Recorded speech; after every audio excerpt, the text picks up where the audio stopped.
Vamos resumir e falar sobre autoestima. Vamos dizer o que é autoestima. Vou contar uma história para você. Eu estava em profunda meditação e quando você está em meditação profunda, você adentra a casa de Deus, você adentra um campo quântico e uma consciência muito mais profunda. E eu enxerguei, comecei a ver, literalmente se formar em minha frente, uma figura, um diamante muito bonito, saía de uma pedra, e eu começava a ver aquela forma, achava tão linda e perguntava a Deus, o que é isso? Quando eu perguntei a Deus o que é isso, esperando que Ele me desse uma simbologia, e veio uma voz imediata e sem pestanejar que dizia, é você. Autoestima, né? Aí já pensou, eu um diamante, é assim que Deus me vê? Nossa, estou com a bola toda. Aí eu percebi então que essa é a forma como Deus vê todos nós, como diamantes, todos nós, não era eu ali meditando, era uma unidade, e essa unidade que é Deus via a todos nós humanos como um diamante. E interessante que eu perguntava a ele, ainda com o pé cá no meu ego humano, perguntava a ele por que eu não me vejo assim, e a voz se calava, e eu tentei vários dias entender por que eu não me via como um diamante e queria te responder agora, porque essa é a grande questão da autoestima. Por que você não tem autoestima elevada? Por que você não se vê como um diamante? Ou seja, por que você não se vê como Deus te vê? Uma grande resposta para isso pode ser o entendimento errado sobre a palavra pecado, por exemplo. Fui pesquisar etimologia da palavra, latim, grego, hebraico, e percebi que a palavra pecado ela tem um entendimento de trupicar, tropeçar, errar, cometer um engano, se enganar, errar o alvo. Veja que essas traduções para a palavra são muito mais leves do que nós mesmos damos a ela, porque quando a gente fala pecado, é do tipo assim, eu agredi Deus de uma forma que nunca mais Ele vai olhar para mim. E se assim o fosse, creio que por tal decepção, Deus sequer teria nos criado, já que Ele sabia que nós iríamos ofendê-lo com os pecados e pecados e pecados constantes. E a humanidade ainda entende, ou muitos entendem que, por exemplo, você tem uma natureza pecaminosa, você está em pecado. Então todo esse significado muito pesado, extremamente pesado, é claro, acaba criando uma diferença, uma separação entre o homem e Deus. Mas eu estou amenizando o fato de nós errarmos? Claro que não. Por isso existe a palavra arrependimento. E arrependimento não significa gerar uma grande culpa, ou se envergonhar e se fechar e enfim, eu pequei, perdoe-me. Claro que a gente tem que pedir perdão, mas arrependimento significa olhar para si mesmo. Olha que interessante, olhar para dentro de si.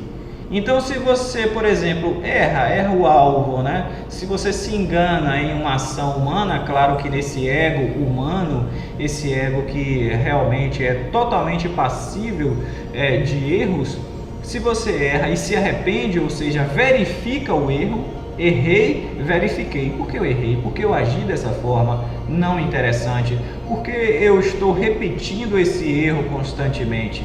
Você repete porque você ainda não se arrependeu, ou seja, você não olhou para dentro de si. Então, arrependimento não é gerar culpa na consciência, porque culpa é um grande mal, é terrível para a alma. A culpa separa o homem de Deus. Então, a gente está aqui para não criar essa separação entre você e